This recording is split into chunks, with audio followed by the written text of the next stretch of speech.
Hello students, कैसे हैं आप सब। आई होप आप बहुत अच्छे हैं और घरों पर सुरक्षित हैं। आज गुरु पूर्णिमा का पर्व है। आप सभी को गुरु पूर्णिमा की हार्दिक शुभकामनाएं और बधाई। अपने प्रथम गुरु माता पिता व जिनसे भी आपने शिक्षा ली है, जिनसे भी कुछ भी सीखा है, उनके प्रति हमेशा कृतज्ञता बनाए रखें। अब ज़्यादा समय वेस्ट ना करते हुए हम मुद्दे पे आते हैं। एज़ यू ऑल नो, हमारी एक सीरीज चल रही है जहाँ पर हम वॉइस को पढ़ रहे हैं। वॉइस यानी वाच्य, जो कि मैंने आपको बता दिया। वॉइस की डेफिनेशन हम देख चुके हैं कि वॉइस वर्ब का वह रूप होता है जो यह बताता है कि सब्जेक्ट स्वयं कोई कार्य कर रहा है या उसके ऊपर कोई कार्य हो रहा है। एक्टिव वॉइस वे वाक्य होते हैं जिनमें सब्जेक्ट प्रधान होता है, मीन्स सब्जेक्ट ओरिएंटेड सेंटेंसेस।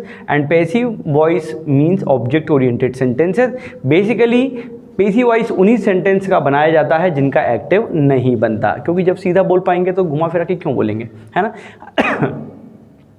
हालांकि कॉम्पिटिटिव एग्जाम या स्कूल कॉलेज एग्जाम के पर्पज से अगर हम देखें तो हम एक्टिव से पैसिव और पैसिव से एक्टिव में चेंज करते हैं। बट पैसिव की मेन ज़रूरत वहीं पड़ी जिन वाक्यों का एक्टिव नहीं बनता। जैसे कि मैंने कहा, अंग्रेजी पढ़ाई जा रही है, कौन पढ़ा रहा है, वी डोंट नो। ठीक है, सारे टेंसेज जो हैं, पूरे 12 टेंस मित्रों एक्टिव वॉइस का एग्जाम्पल है। ठीक है, मैंने कुछ नियम बताए हैं एक्टिव से पैसिव में बदलने के। अगर आपने वीडियो नहीं देखा है प्रीवियस तो उसको देखेंगे तो आपको रूल पता पड़ेंगे। एक बार रिपीट किए देता हूं मैं। सब्जेक्ट को ऑब्जेक्ट में बदलते हैं। Subject is change into object while object is change into subject. मतलब सब्जेक्ट को ऑब्जेक्ट और ऑब्जेक्ट को सब्जेक्ट बनाया जाता है। टेंस के अनुसार हम हेल्पिंग वर्ब लगाते हैं। कंटिन्यूअस यदि है तो बीइंग, परफेक्ट में बीन और मॉडल के साथ बी लगाते हैं। हमेशा वर्ब की थर्ड फॉर्म लगाई जाती है और बाय लगाया जाता है। और कुल 8 टेंस का पैसिव वॉइस में परिवर्तन होता है। ये 8 टेंस कौन से हैं?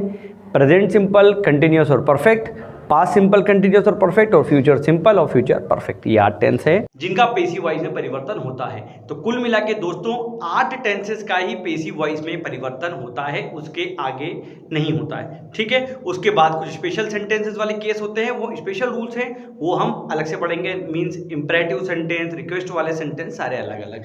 ठीक है, आज हम बात करने वाले हैं एक जो टेंस है हमारा सबसे पहला, वो है हमारा प्रेजेंट सिंपल, या इसको हम प्रेजेंट इंडेफिनिट भी कहते हैं। आप सभी ने टेंस पढ़े हैं, मैंने आपको पढ़ाए हुए हैं, आप जानते हैं टेंस के स्ट्रक्चर से भली भांति परिचय थे। एक्टिव वॉइस की बात करेंगे तो क्या होता है? सब्जेक्ट होता है V1 SEIS और ऑब्जेक्ट इसमें लगा होता है। दोस्तों ये बात हम जानते हैं, इतना आपको पता है। अब हम जब पैसिव की बात कर रहे हैं तो करना कुछ नहीं, जो बोला जा रहा है वो करिए। सबसे पहले नियम था सब्जेक्ट को ऑब्जेक्ट बनाए तो ऑब्जेक्ट की जगह पे सब्जेक्ट को रखिए। दूसरा नियम ऑब्जेक्ट को सब्जेक्ट बनाए तो सब्जेक्ट की जगह पे ऑब्जेक्ट को रख दीजिए। तीसरे नियम में टेंस की हेल्पिंग वर्ब, तो प्रेजेंट टेंस की हेल्पिंग वर्ब होती इज, एम और आर। इतना हमने पढ़ा है, उतना ही हमको करना है। अगला नियम है कंटिन्यूअस टेंस में बीइंग लगाएं। तो क्या ये कंटिन्यूअस टेंस है? तो आप कहेंगे नहीं, तो बीइंग हटा दो। परफेक्ट में बीन लगाएं तो क्या ये परफेक्ट है? तो आप बोलेंगे नहीं, तो बीन की जरूरत भी नहीं है। मॉडल के साथ बी लगाए तो क्या कैन, कुड, विल, शैल कुछ है? नहीं, तो उसकी जरूरत भी नहीं। अगला नियम वर्ब की थर्ड फॉर्म लगाइए, फिर लगाइए बाय, और फिर लास्ट में सब्जेक्ट ऑलरेडी लगा हुआ है। दोस्तों पैसिव वॉइस में 90% केसेस में हम बाय प्रेपोजिशन का प्रयोग करते हैं। कुछ स्पेशल केसेस हैं जहां पर हम बाय का प्रयोग नहीं करते हैं, that I will teach you later. ठीक है, तो ये हम बाद में पढ़ने वाले हैं। ठीक है, अभी हम जनरल सेंटेंसेस की बात कर रहे हैं। जैसे कि मैंने यहां पर एक सेंटेंस लिखा कि आई कुक फूड। अब यहां देखिए, ध्यान से देखिए, आई क्या है आपका? आई सब्जेक्ट है, वर्ब आपकी कुक है और फूड आपका ऑब्जेक्ट है। अब कई लोग बोलेंगे सर अगर टेंस पहचानते नहीं आए तो पहली बात तो आना चाहिए यार। सपोज नहीं आ रही है तो आप देखिए यहां पर कोई हेल्पिंग वर्ब नहीं है। हेल्पिंग वर्ब नहीं होती है तो वो या तो प्रेजेंट सिंपल है या पास्ट सिंपल है। इधर आप जानते हैं पास्ट सिंपल होता तो वर्ब की सेकंड फॉर्म लगती, जो कि नहीं है, मतलब ये क्या है? Present simple. नंबर 1 नियम क्या है? सब्जेक्ट को ऑब्जेक्ट बनाएं तो ऑब्जेक्ट की जगह पे सब्जेक्ट को लेंगे तो आई क्या बन जाएगा? मी। ऑब्जेक्ट को सब्जेक्ट बनाए तो फूड को हमने आगे रख दिया, इतना हमको पता है। टेंस की हेल्पिंग वर्ब लगानी है, मतलब इज, एम, आर। फूड है सिंगुलर तो क्या लग जाएगा यहां पर? आपका is. Then third form of the verb cook की थर्ड फॉर्म क्या होती है हमारी? ये हो गई आपकी कुक्ड। फिर आखिरी में लगाना है आपको बाय, तो ये बन गया फूड इज कुक्ड बाय मी। मतलब इसका हिंदी अगर कहें तो क्या होता है? मैं खाना पकाता हूं। तो यहां पर देखिए ये सब्जेक्ट प्रधान वाक्य है, और यहां पर अगर हम इसकी हिंदी करेंगे तो क्या बनेगा? खाना मेरे द्वारा पकाया जाता है। ये सेंटेंस हमारा इस प्रकार से कुछ बना है। तो अंतर आपको सब समझ में आ रहा होगा। एक और एग्जांपल लेते हैं ताकि और अच्छे से चीजें समझ में आए।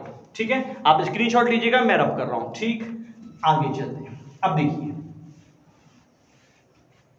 मैंने कहा कि Rashi plays hockey. Look at the sentence, क्या लिखा है? Rakhi plays hockey change into passive voice sentence आपका एग्जाम में आएगा, या पेसिव में बदलने की बात जब होगी। नंबर 1 नियम, सब्जेक्ट को ऑब्जेक्ट, राशि ऑब्जेक्ट की जगह पे चली गई, ऑब्जेक्ट को सब्जेक्ट, तो हॉकी आगे आ गया। इतने में तो मुझे नहीं लगता कोई दिक्कत आपको होगी। अब चूंकि राशि हॉकी सिंगुलर है, क्या लग जाएगा? इज, वर्ब की थर्ड फॉर्म, प्ले की थर्ड फॉर्म क्या जाएगी? प्लेड, और बाय राशि, बाय तो लगाना ही है। ठीक है, तो क्या जाएगा? हॉकी जो है राशि के द्वारा खेली जाती है। अब जैसे कि मैंने कहा कि इसकी जरूरत उन वाक्यों के लिए होती है जिनका एक्टिव नहीं बनता। तो मान लो अगर ऐसा लिखा होता कि इस कमरे को साफ किया जाता है, बोलेंगे क्यों भाई, कमरा साफ नहीं हो? तो नहीं सर, इस कमरे को तो साफ किया जाता है, या इस कमरे की सफाई की जाती है। तो आप यहां देखेंगे, यहां पर कमरा सब्जेक्ट है कि ऑब्जेक्ट है? तो ऑब्जेक्ट है। क्यों? क्योंकि कौन साफ कर रहा है हम नहीं जानते। तो क्या इसका एक्टिव बन सकता है? तो जवाब होगा नहीं, तो बनेगा पेसिव। तो ऑब्जेक्ट क्या है? यह कमरा, मतलब दिस रूम। ऑब्जेक्ट आगे आ गया। अब हेल्पिंग वर्ब क्या जाएगा? इज, वर्ब की थर्ड फॉर्म क्लीन। बाय कौन? पता नहीं कौन कर रहा है, तो बाय जो सब्जेक्ट है वो छूट जाएगा। मतलब क्या जाएगा? दिस रूम इज क्लीन, इस कमरे की सफाई की जाती है। ये बात ध्यान रखेंगे। एक और नियम है कि यदि सब्जेक्ट अननोन हो, अननोन सब्जेक्ट को मेंशन नहीं करते हैं, अननोन सब्जेक्ट को पेसिव वॉइस में मेंशन नहीं करते हैं। मतलब ऐसा कह सकता हूं कि unknown subject are not mentioned while change into passive voice. अब अगर मैंने कहा कि समवन स्पीक्स इंग्लिश, कि कोई अंग्रेजी बोलता है, तो ये कोई कौन है हमको पता है क्या? Someone, no one, anyone, people, कुछ भी नहीं पता है। तो ऑब्जेक्ट आगे ले आए, इंग्लिश आगे आ गया, इंग्लिश के साथ क्या लगा दिया? सिंगुलर है इसलिए इज लगा दिया। स्पीक की थर्ड फॉर्म क्या हो जाएगी? स्पोकन। बाय समवन आएगा क्या? नहीं आएगा, क्योंकि सब्जेक्ट क्या है? अननोन। ये बात ध्यान में रखेंगे, अननोन सब्जेक्ट को पेसिव वॉइस में बदलते समय छोड़ दिया जाता है। ओके, आगे चलते हैं, एक और एग्जांपल देखते हैं। अब एक बात याद रखिए कि जो एक्टिव वॉइस का सेंटेंस है, पेसिव वॉइस भी उसी प्रकार से होगा। कुल मिला के कहने का मतलब ये है कि एक्टिव वॉइस वाला सेंटेंस अफर्मेटिव है, तो पेसिव वॉइस भी अफर्मेटिव होगा। एक्टिव वॉइस वाला सपोज नेगेटिव है, जैसे कि मैंने कहा कि they do not like me, कि वे मुझे पसंद नहीं करते हैं। क्या मतलब हुआ? कि वे मुझे पसंद नहीं करते हैं। ठीक है, एग्जांपल के लिए एक सेंटेंस लिया।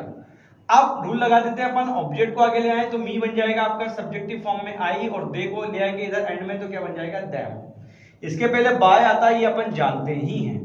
अब यहां पर क्या लिखा है? डू नॉट, आई के साथ क्या लगता है? एम। अब क्योंकि नेगेटिव है तो क्या जाएगा यहाँ पर आपका? नॉट यहाँ पे जाएगा, क्योंकि ये नेगेटिव था एक्टिव, तो पेसिव भी क्या होगा आपका? नेगेटिव होगा। ये बात आपको ध्यान में रखनी पड़ेगी। क्या लिखा? I am not.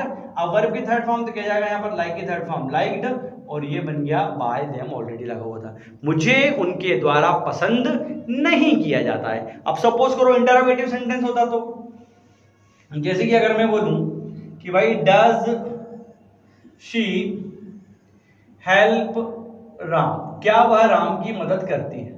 अब यहां देखिए सब्जेक्ट क्या है? शी, हेल्प क्या है? वर्ब, राम क्या है? ऑब्जेक्ट। और क्योंकि डज आगे है, which means this sentence is an interrogative sentence. कुछ नहीं करेंगे, रूल को फॉलो करेंगे। यहां हेल्पिंग वर्ब आगे है तो पेसिव में भी हेल्पिंग वर्ब आगे आ गई। राम ऑब्जेक्ट है तो शुरू में ले आए इसको, राम को, राम यहां आ गया। फिर क्या जाएगा? शी क्या बन जाएगी? हर बन जाएगी। फिर इसके बाद बाय लगाना ही रहता है। वर्ब की थर्ड फॉर्म, हेल्प की थर्ड फॉर्म क्या है यहाँ पर आपका? हेल्प। अब चूंकि राम सिंगुलर है, प्रेजेंट सिंपल की बात है, तो आगे क्या लगा देंगे? इज। क्या हो जाएगा? इज राम हेल्प्ड बाय हर।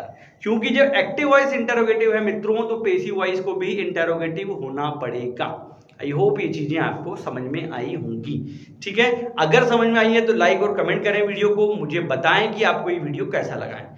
समझ में आई है तो एक क्वेश्चन आपके लिए दे रहा हूं, जिसे आप सॉल्व करें, आंसर मुझे जरूर भेजें, ताकि हम उनको जो है अगर कोई डाउट हो तो क्लियर कर सकें। मैंने कहा कि राहुल टीच